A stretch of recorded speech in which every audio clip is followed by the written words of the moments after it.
For those of you that don't know us, up here is the world's leading marketplace for retail. You can think of us a bit like Airbnb for retail space.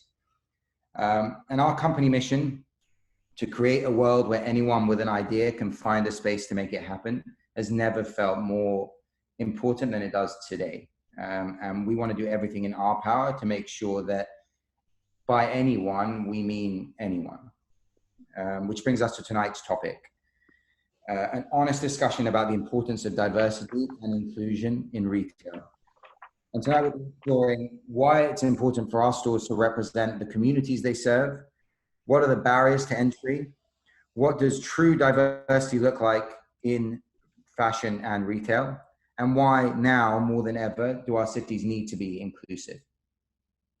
So with that, it's my pleasure to introduce this amazing panel we have today. I'm going to start by introducing Ayesha Barenblatt, who's joining us from very early from San Francisco, or not too early for her. Ayesha is a social entrepreneur with a passion for building sustainable supply chains that respect people and our planet. She founded Remake, a non-profit advocacy organization focused on making fashion a force for good.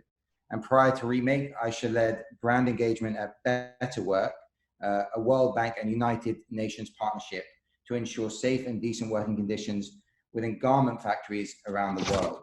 She's also head of consumer products at BSR, providing strategic advice to brands including H&M, Levi's, Nike on the design and integration of sustainability in business. So thanks for joining, Ayesha. Next, Patrick Herning, at the bottom of your screen, is the founder and CEO of inclusive e-commerce company 11 Honoré. Patrick launched 11 Honoré in 2017 to create a new marketplace and opportunity for plus size women to have access to designer clothing without compromising style. Since launching, Patrick has built teams in Los Angeles, New York, Dubai, and now works with over 90 brand partners, which is amazing. And the website is absolutely amazing. The brand is amazing. And at the start of 2019, they shook New York Fashion Week with the casting an all shape, all race, any age show to open the event for the first time ever, and closed with a celebrated Black trans model, Laverne Cox, or actress, I should say. And this year, sorry, it's a busy year for Patrick. This year launched their own private label 11 Honoré collection, which is driven by a goal to dress more women, which is amazing. Next, we have Janet Oganah from, she's the founder of Janet's List. Janet is the former barrister and founder of Janet's List. Janet's List is the curated platform that helps people discover and buy independent brands from Black women and women of color from the UK. They do this through their innovative and unique pop-up concept stores in London and in Paris, and a beautifully curated e-commerce site, as well as retail partnerships. As part of Janet's List, Janet hosts an award-winning podcast, Making Money Moves. So thank you for joining us, Janet. And finally, we have Sereena Abassi, who's the independent equity and inclusion and diversity consultant and facilitator. So Sereena is committed to creating organizational transformation through creative and strategic work. She was the worldwide head of culture and inclusion at M&C Saatchi and still works for the organization as a consultant. And Sereena was also the founder of All Here, a social enterprise that connects individuals, brands, and agencies, supporting them to think critically about the work that they create. In previous years, Sereena has been named as campaigned 50 Trailblazers of the Future, Pitch Magazine's 100 Creative Superwomen, and the Dot's Top Black Creatives, 100 Top Black Creatives. So guys, thank you so much for joining us. I'm really honored to be here with you all, and I know that your insights are going to be hugely valuable to our community as we look to explore diversity in retail. So to get into it, as all of you are speaking with us tonight, champion diversity in some form or another, I wanted to start by getting each of you to share what motivated you to start your business or embark on your career path, and what was the problem you saw, and how did you try and solve it? So with that, I'd love to start with Janet and just explore, where did you see the problem and how did you try and solve it? To be honest, I set up Janet's list because I was pissed off. I felt that there were so many amazing brands by Black women and women of color from the UK that just weren't getting the mainstream visibility, weren't getting the opportunity that I felt that they deserved. I think it's a very common thing for a Black woman to walk in the high street and not feel herself represented in terms of the items that you see on the shelves. But at the same time, brands by Black women and women of color are not just for us, they're for everyone. So for me, it was about how do you tackle this issue? I'm one person. Obviously, the problem is systemic. Where do I start and where can I really make a difference? So that's where the curation element came in with the website. And I spent a lot of time discovering amazing brands and just building relationships with the founders and getting to understand their products and their proposition. And then it became quite clear that actually the real issue was access to mainstream retail. So for me, things like having pop-up shops right in central London or in Amsterdam are very intentional. You know, having a really beautiful, well-presented shop is very intentional. And the idea is that when Black women and women of color walk through the door, they feel like this space is for them. But when everyone else walks through the door, they think this is a really cute shop with cool things. And I just want to find out more. And it's through that that you get into that conversation and help people to realize that actually all of the brands in here are by Black women and women of color. So that's it in a nutshell. I think our next stage really is about strategic retail partnerships with people who, and with brands and businesses that have a real commitment to diversity. So being very careful about the next steps and making sure that that commitment is proven. Amazing. I mean, it's a hugely important conversation and we're going to explore that a little more as we go on. Sereena, I'd love to hear from you, your journey, how you got into the role and what you do now. Yeah, sure. Hello, everyone. So it was my activism basically lives within corporate spaces. I think that's probably the best way for me to describe what I do. So, business is just a microcosm for society. So the issues that exist outside are the same issues that we have within business. And yeah, my job is just to basically get people to be very honest with themselves about the biases that they have through coaching, through facilitation, and through lots of different types of programs. Obviously, I don't come from the retail space at all, but I had worked in fashion for a very short period of time when I went to London College of Fashion as a late teen, and always wanted to be a fashion designer. And then I had a bit of industry experience and it absolutely terrified me. And yeah, just decided to go into something completely different. So yeah, it's not really my world, but most of the issues that exist in one industry exist in another. So absolutely. And Ayesha, I know you've gone through many routes to get to your advocacy now and what you're doing. Can you tell us about that? Yeah, as a Pakistani American, as someone who sort of spent half her life in production hubs and the other half here in Western markets, the fight for justice and equity within the retail supply chain is very personal to me. One of the things that I've been struck by, back when sustainability wasn't even a thing some 15 years ago, was just how non-diverse these spaces are, how often companies talk about environmental sustainability, but are not thinking about social justice when the two issues really go hand in hand. The intersectionality there is so important. And so, having spent a long time making the business case inside companies for really embedding social justice and equity within their supply chain and also within their business practices, I thought, okay, well, maybe the policy side is better, which is why I spent some time with the ILO. And, time and again, what you realize is really just that capitalism and racism are twin sisters, right? And so just the way the systems are set up, it's particularly the fashion retail system, it's built on the oppression of Black and brown women. And so I started Remake as a place for us as everyday shoppers, as activists, to really discover the better brands that are doing right by people and the planet, and to constantly shine a light and transparency on the dehumanization of this workforce. She's often absent from our narrative. And so it's been a fun and wild ride. You know, the Gen Z customer is very different. They instantly get what we stand for. And so I really do think that for anyone listening that's thinking about, you know, this from a risk mitigation standpoint, or from I have to do this because now it's trendy, I'd say actually it's a wide open market. You know, the people in our community want to wear their values, but they want to make sure that the retail and fashion that they support thinks about justice and equity first and foremost, rather than retrofitting it. Absolutely, absolutely.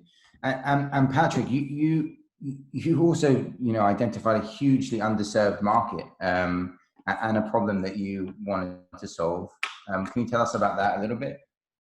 Sure. So prior to 11 Honoré, I had been in fashion on the marketing and communication side, and I worked with every major luxury brand you can imagine. And in the spring of 16, the spring of 16, I worked on a project for Marina Rinaldi, which is the only elevated global plus size brand in the market. And it was through that assignment, the objective being wanting to attract a younger audience. And so through that assignment, really seeing, wow, here are all these beautiful, young, interesting, creative, talented women, and this is the only option they have. It seemed like such a disconnect to me. And then, you know, prior to that, Net-a-Porter had been a client of mine for years, so I understood the power of a multi-designer e-commerce platform and really married the two to come up with 11 Honoré, and the thesis being bringing brands that historically had never designed or supported this customer in a forward-facing environment before, because what we wanted to create was an entirely new retail experience for these high-end, you know, designer brands speaking to this customer for the first time. And so, you know, we started with 13 brands, you know, just through personal relationships, and then 25 brands and 50 brands. And, you know, what's been so exciting with as many challenges as the industry has is that there has been a subset of it that has really leaned into this customer. Absolutely. And I think it's important to clarify when we're talking about diversity, you know, what that means. We're not just talking about race, but gender, size, age, disabilities of any sort. I mean, there's a huge range that we need to explore within retail. And something that I wanted to touch upon is the difference between diversity and inclusion.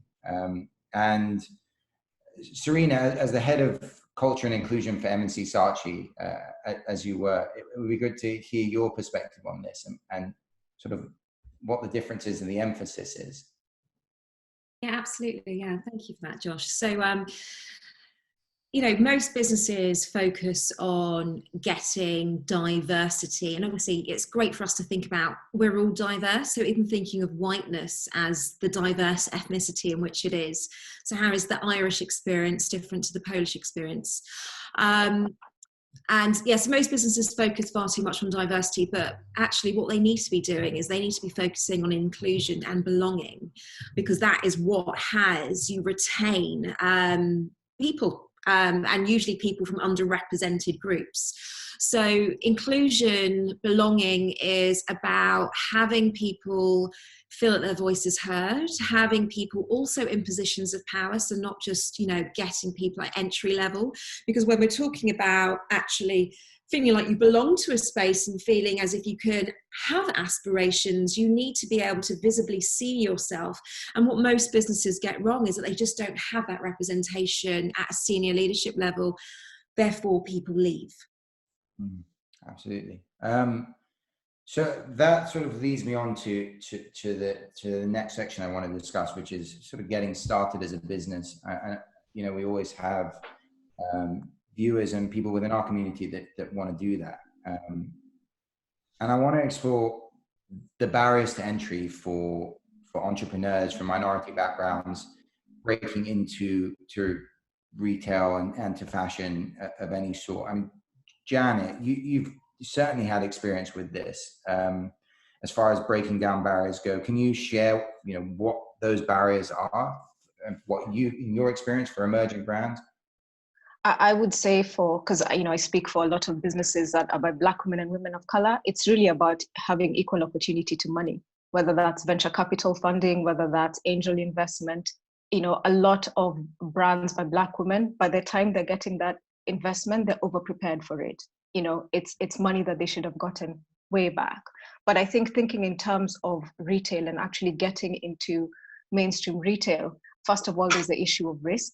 It's a huge risk to put together a pop-up shop. I'm someone who has a legal background. I used to be a lawyer, never worked in retail. So I effectively had to teach myself everything that I needed to learn to be able to deliver these concept stores. So, there's that aspect of overwhelm, there's an aspect of risk, there's an aspect of access to funding. But even when you line up all of those things, it's that person who will give you that opportunity, that landlord who will say yes. So for my first pop-up, I think I was turned down maybe 15 or 16 times because I just didn't get the concept or see that it would fit within their space. I started looking months. My pop-up was meant to start in December. I started looking in August, September, and I only got my place, I remember now, on the 31st of October. And you can imagine how little I slept the whole of the month of October, having told people that I'm having this pop-up and not being able to access it. But I think once I had that first experience and I had something to demonstrate, and I think a lot of founders who are people of color would demonstrate this, potential doesn't really work for us. It's evidence. Once you've demonstrated that you've done it, then it becomes much easier.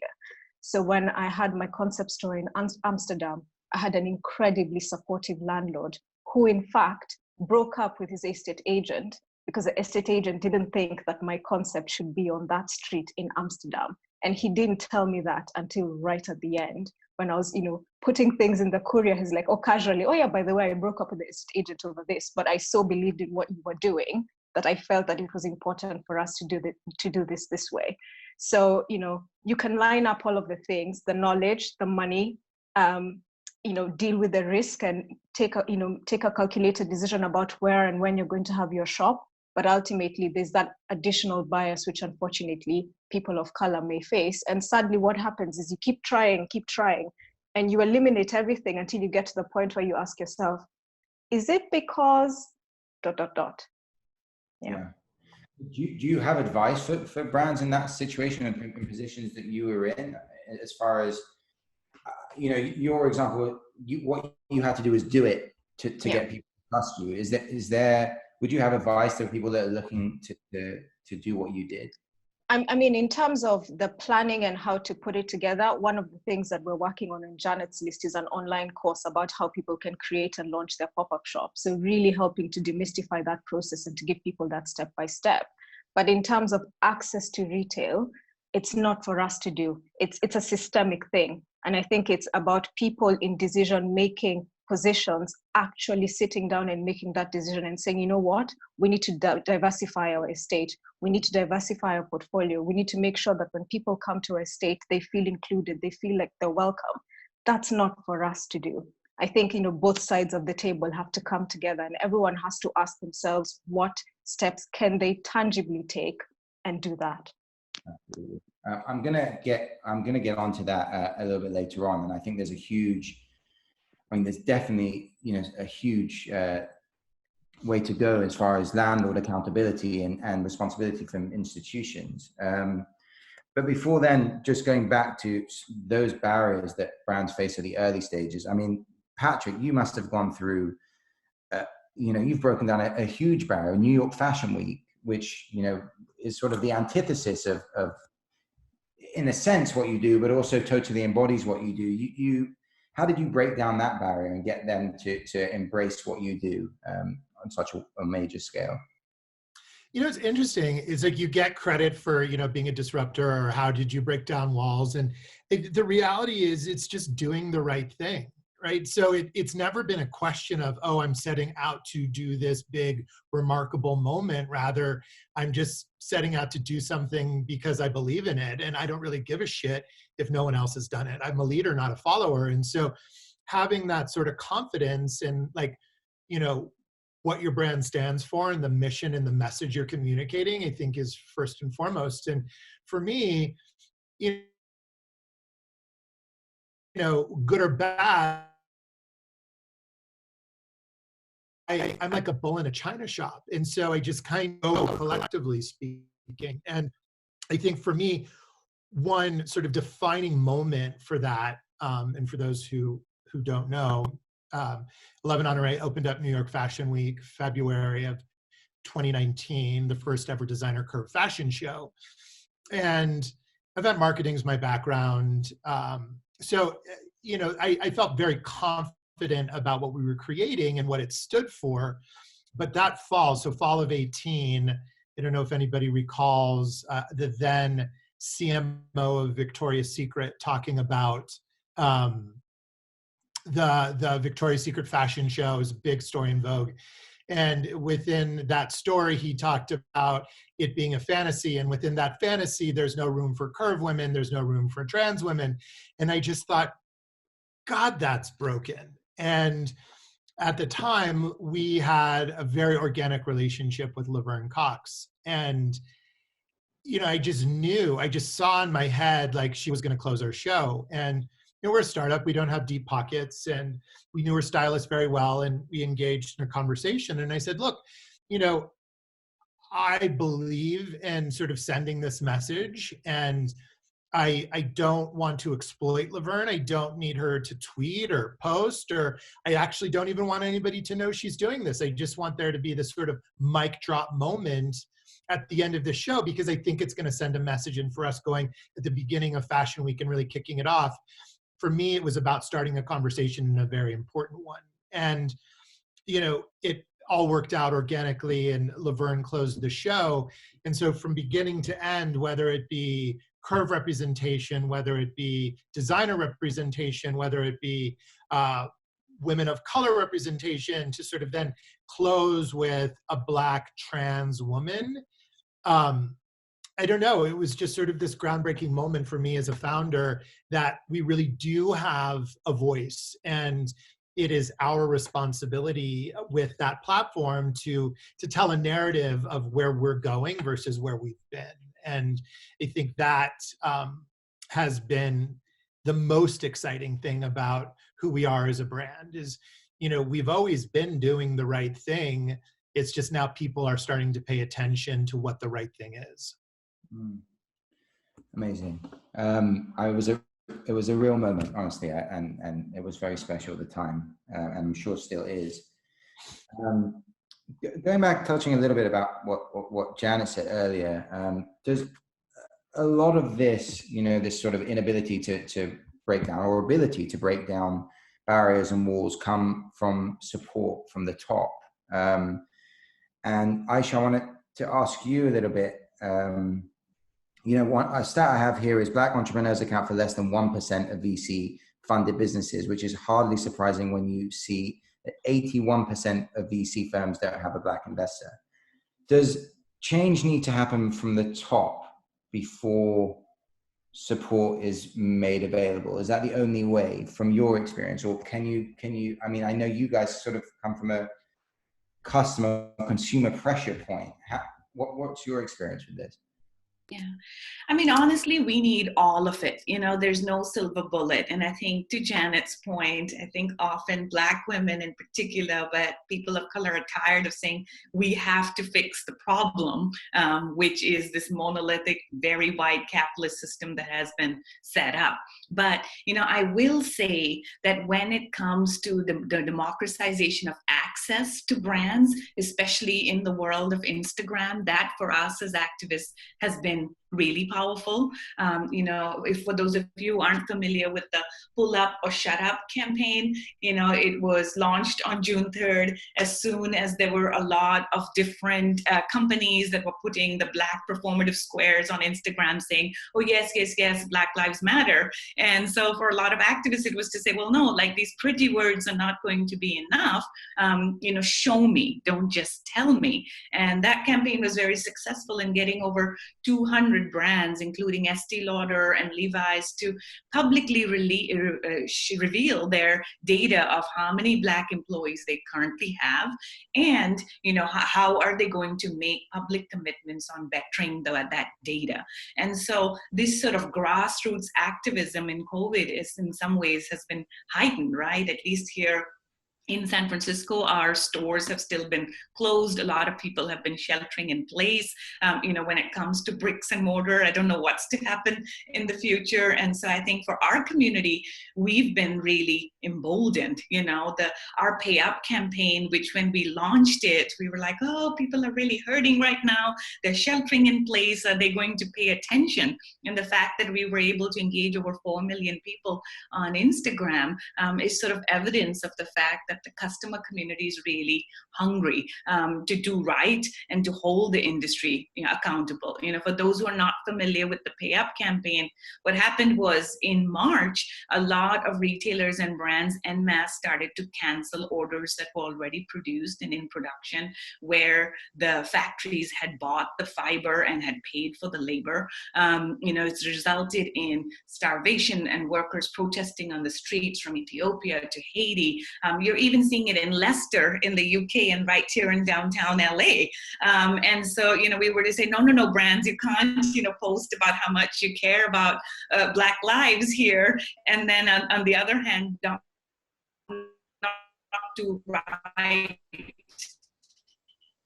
either from a board management representation or be thinking about models like Cameron Russell and Amber Valletta and Arizona Muse jump in. We had different celebrities starting to weigh in, and we started to have brands then responding back to us. At this point, we have 17 brands who have agreed to pay up. We've been able to verify that money is flowing back. It's big names from PVH to Lululemon most recently. And the impact of that has been that we managed to unlock $7.5 billion in back order payment that otherwise wasn't going to happen. And so I really do think that, now that so much of the conversation has moved online and so much of the retail reputation lives online, that it is a way for us as activists to hold brands accountable, to do right, and to really have this conversation from a data-driven standpoint rather than as a marketing slogan. That's true. It's truly remarkable what you've done. So huge congratulations. And I'm sure many people are incredibly grateful for the work that you've done. Sereena, you've also worked with, major brands in your career through M&C Saatchi or advice, that you've given. Do you agree? I mean, do you think, how easy is it, do you think, to get to change the top rather than the bottom? Yeah, it ultimately has to come from the top, because if it doesn't come from the top, all it does is create a groundswell. And, within an organization, people will just leave if they don't, the person at the top is an embodiment of the organization. And I think, going back to kind of the Gen Z generation, they want to be working for brands, for businesses that they feel reflect their values, because actually they realize that so much, going back to what Ayesha said regarding, capitalism and racism being twin sisters, I really do believe that this time the Black Lives Matter movement is going to really transform people's hearts and minds in a way that we haven't seen before, just because we are seeing capitalism move into a different phase. I don't think we'll ever get rid of it completely, but I think we're definitely moving into a different phase of it, which is a more conscious capitalism. And because of that, I was at the protest a couple of weeks ago in Bristol, where one of the statues was toppled. And it was just incredible to see the crowd. Like, the crowd was, they say there was 10,000 people there. I think it was actually more, personally. And that crowd, like the vast majority, at least 90%, were under the age of 25. And I'm sorry, I'm going off slightly on a different tangent, but that generation are just completely done. Like, they feel like everything that, I'm in my mid-30s, going to be 36 this year. And I can buy a house. There are so many things that I can afford to do, that my generation can afford to do. Not all, obviously, but the younger generation, they're like, do you know what? We've got nothing to lose. We've absolutely got nothing to lose whatsoever. And so just going back to brands really needing to embody values that speak to those audiences, absolutely, because if they don't, we will see a very different type of capitalism. Obviously, we know that it's changing and transforming, but a very, very different one. But I just wanted to just for a second go back to something that Janet said, which I thought was really powerful, and I just never ever thought about it before. Janet, when you said, sorry, I don't want to kind of take the conversation and take it in another direction, but Janet, you said potential doesn't work for Black, Asian, minority ethnics. It's proof. And that was just, that kind of blew my brain. It might have not seen it. It was like internally my brain was blown. And so much of this is about trust. There's been a loss of trust. And I just wanted to kind of revisit that really quickly, and obviously we can move on to the next question. But that just really got me, because for a living I conduct focus groups, coaching, facilitation, with all different types of facilitation. And something that I'm hearing a lot from people of colour, particularly people that identify as Black, is that they do not trust the people that are in positions of power. And it sounds like also the people that are in positions of power don't trust them as well. But I'm just going to leave it there. I'm going to be quiet now. It's an amazing point, and it's incredibly important. I mean, do you think that there is a lack of trust between, is it an institutional problem? Is there a lack of trust between diverse groups and institutions, or it's sort of mutual, I guess? Absolutely. Yeah, absolutely. And I'm sure others could definitely contribute to that conversation. But yeah, absolutely. You build trust, right? So, I mean, if you historically look at the retail and the fashion industry in particular, it's been very exclusionary. It's been very top down, to Patrick's point of this old guard that, why did Victoria's Secret, as this all white, all male company, control the intimates industry for so long? Or you take a look at Condé Nast and sort of the way that Vogue has essentially held on, to the power of sort of how we market fashion. And so, the trust takes time to build, and I think the industry hasn't done very much to build trust when it comes to really taking a look at these issues. I want to move on to representation, and representation on our streets specifically. We know how important it is for our children to grow up with visible role models that they can relate to. But why is it also important for people to be surrounded by stores and products that they relate to, that represent them? And Janet, you've done an unbelievable job at doing this, as have you, Patrick. But Janet, I'd love to hear from you. Like, why is that so important for people growing up to see themselves represented in stores? I have two stories. The first one is not a happy story. The second one is. I'll be very quick. I'm in Amsterdam. I'm a beautiful shop with my team member. We're selling, we're having fun, tourists are coming in.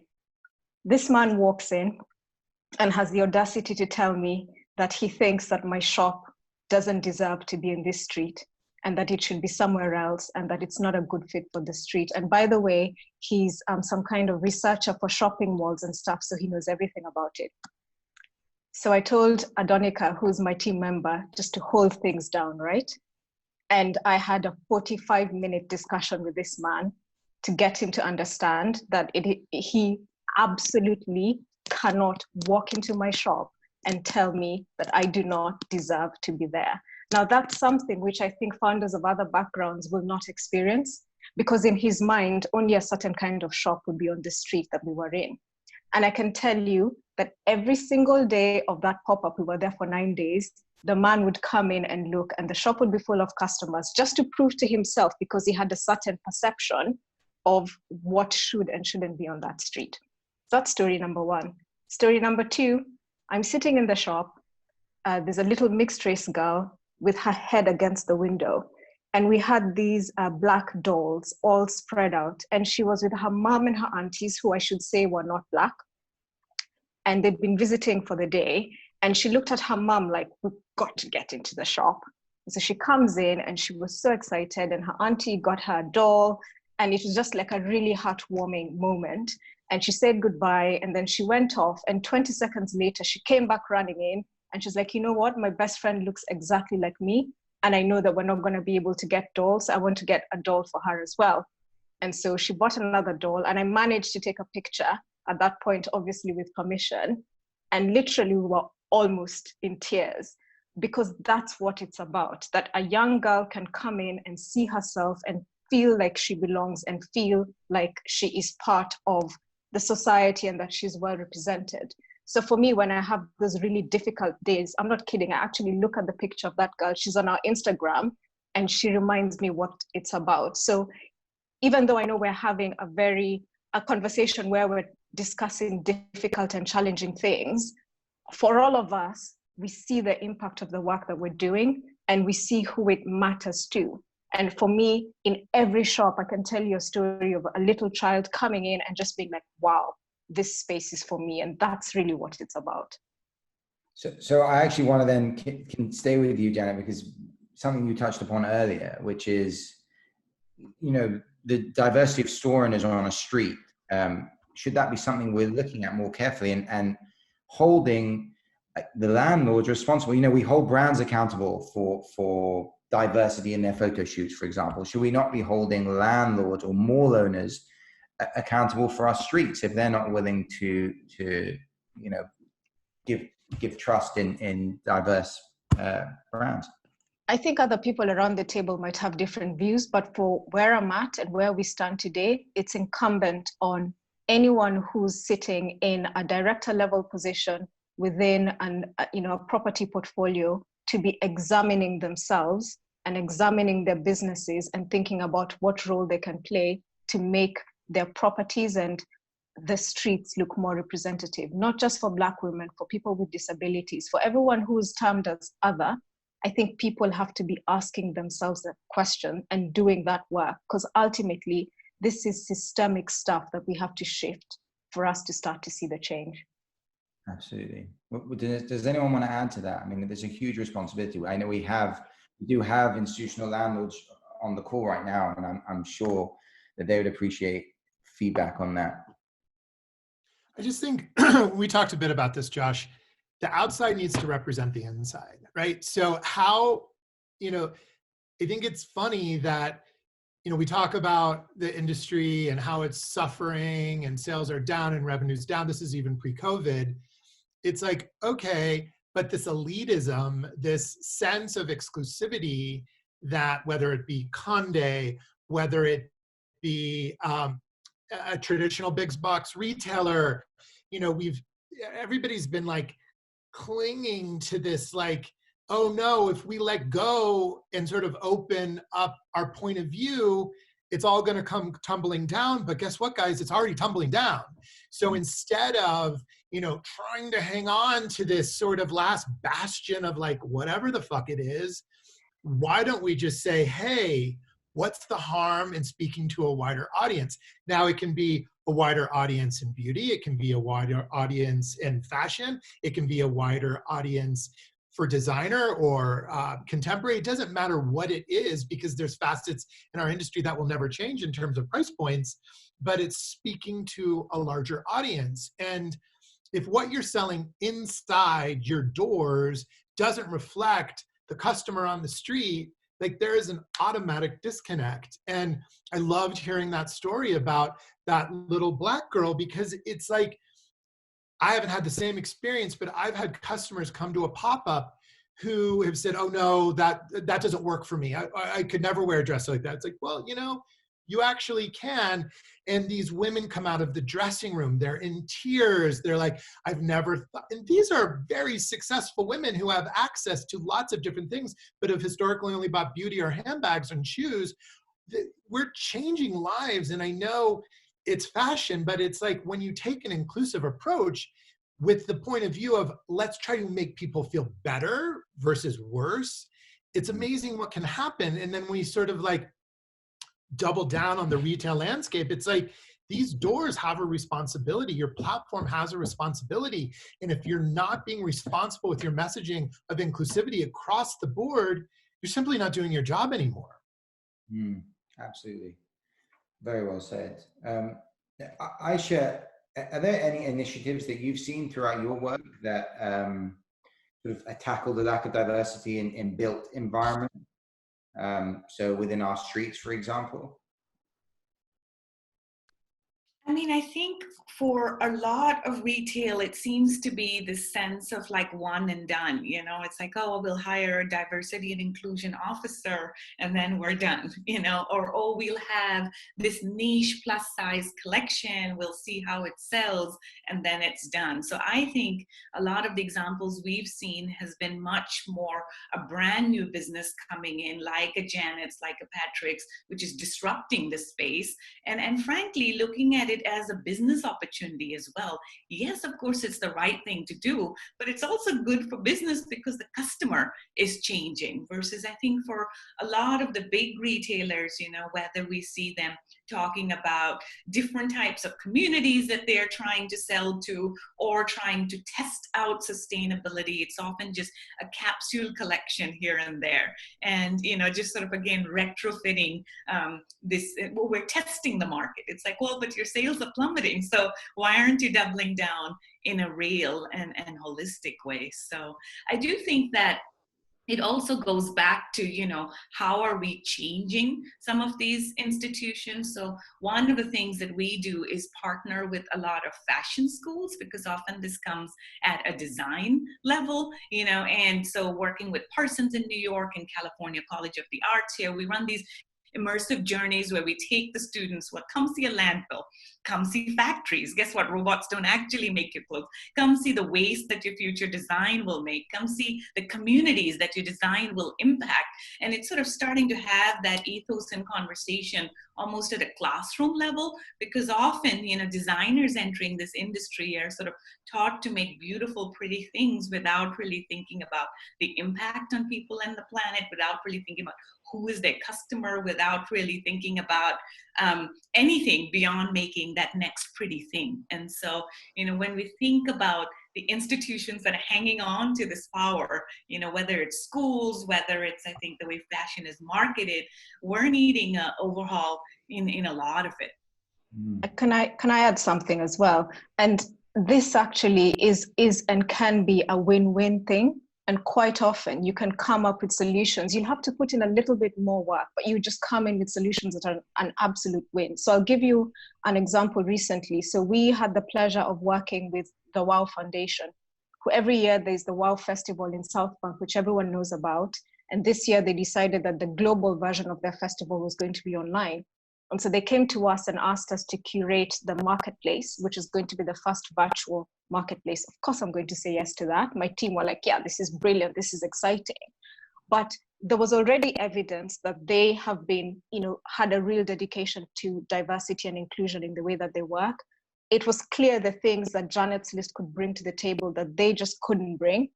And it was clear the things that they would bring to our table in terms of visibility, reach, and exposure that we just wouldn't be able to do by ourselves. So that's a partnership that worked really well. We were all living our values. We all brought something to the table and we all gained from it. So I think there's a lot there in the partnership model. And, you know, big businesses and landlords being open to exploring ways in which they can work together with the organizations that are and the businesses that are on the ground doing the work and really understand the context. Yeah. I mean, I think it's a really good point because consumers now, especially Gen Z, as you guys have talked about, are so much more aware of genuine partnerships, genuine relationships, authentic communication between partners rather than just, you know, influencers for the sake of influencers. And I want to sort of touch on my last point before we go to some questions. And I'm going to quote Patrick here, this is Patrick's credo, which is amazing, which is, this is a movement, not a moment. And something that I want to discuss briefly, and I'm sure you guys will have an opinion on this, is, you know, right now, thanks to the internet, it feels like people are more aware than ever before that, you know, the inequalities that exist in the world. you know, I guess there's a risk that once the hashtag stopped, once the, you know, things are trending, the conversation ends, and we want to make sure we continue it. I guess, Sereena, is there, do you have something to say on that? Like, what is the best way to continue that conversation? Do you know what? It's so difficult. I do believe the conversation is going to continue, just because, as we've already spoken about, I think, you know, racism, any type of prejudice really is kind of linked to capitalism. But something that I wanted to say is that there's a wonderful book called Utopia for Realists, and within it they talk about when you are impoverished, you don't have the emotional and mental bandwidth to care for other people in this, because you're just trying to get from day to day. So though I absolutely believe that this movement towards creating a more just and sustainable, kinder, fairer world will continue, I do also feel that there will be a demographic globally, just due to poverty, won't be able to engage with the movement. And that, I think that will widen, just due to us probably plunging further into poverty, many people plunging further into poverty due to the crisis. And I suppose movements there's a cultural aspect to a movement. Like, I feel like there's a culture that has been created where we're being forced to kind of choose where we stand. Yeah, absolutely. Does anyone want to add something to that? I know, Patrick, it's your credo. Yeah, I mean, I think the last 100 days, in particular the last month, I think, like anything, right? So we talk about size inclusivity as sort of a subset of this. I think that really started back in 2017, and we've seen that momentum continue. I think what's happened with sort of the racial crisis globally, certainly here in the US, is something has shifted. And I think we are now in really with Gen Z sort of being fed up. It's like, you know, this is the new normal. And I think all of us in positions of power, you know, and again, I'm not Black, but, you know, being gay, sort of having my own challenges, not comparing the two, of course, but until there is representation at the decision-making level,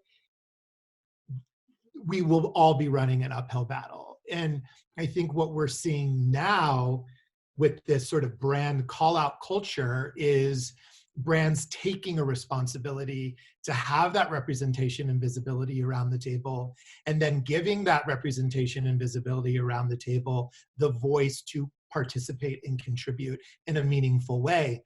And that is where change will happen, because I can't tell you how many times I sat in a boardroom of straight white male venture capitalists trying to talk about plus size fashion, and you can just see on their faces like no one was home. And unless you have a plus size person around the table, like, you're only going to get so far. And so whether it be in a VC boardroom or at a fashion brand, and I believe, Ayesha, what you said about, you know, straight white men owning the women's intimates industry for so long.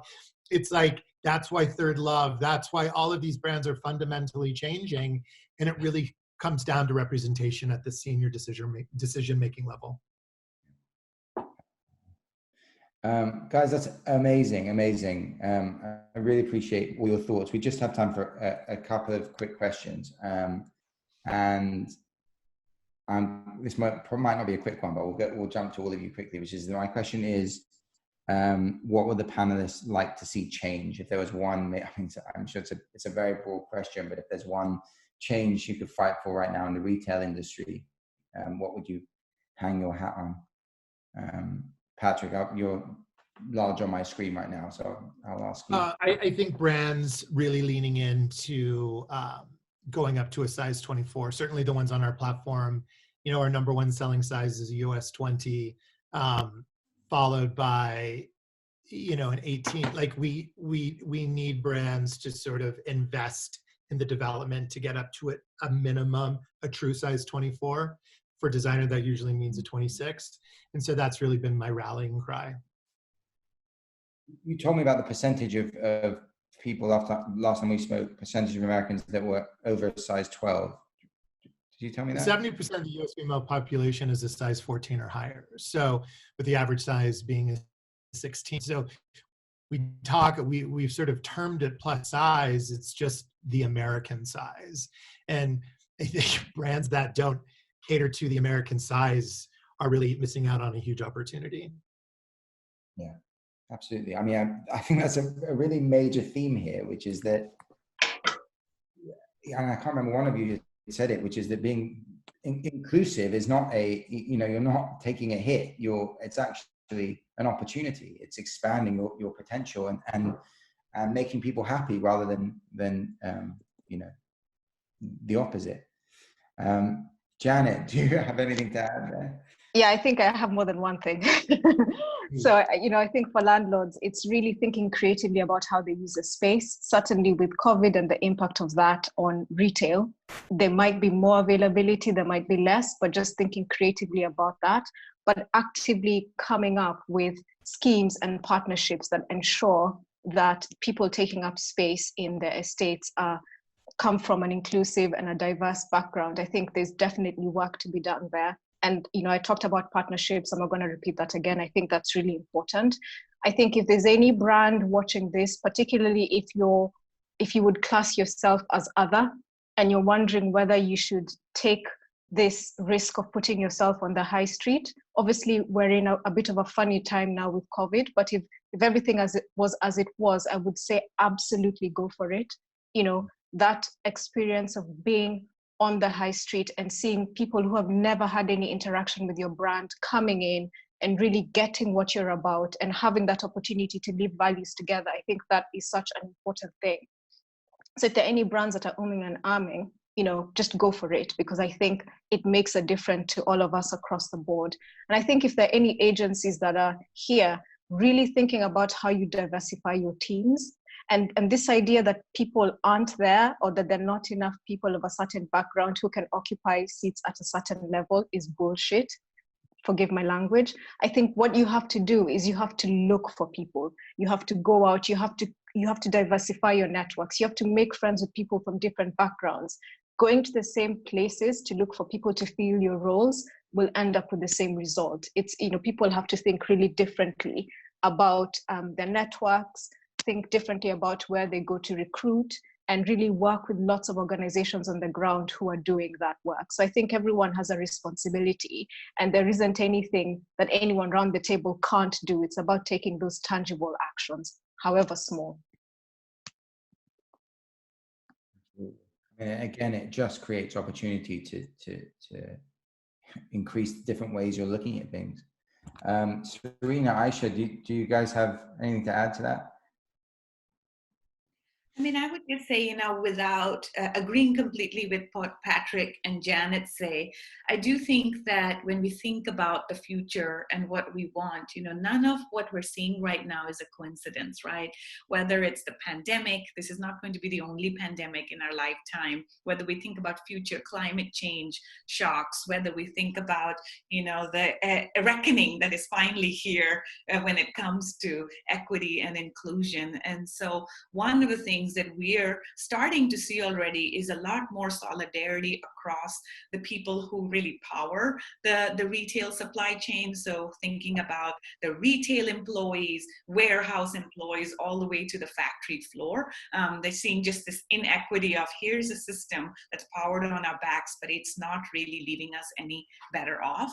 And so, our cry to the industry, and really us holding the industry accountable, is about making sure that the people who power this industry are left better off, better contract terms, more unionization, more collective bargaining, healthier industrial relations. Because, for too long, this industry has just had this race to the bottom, exploiting people of color to put out a lot of highly seasonal product. For what purpose? It ends up in a landfill anyways.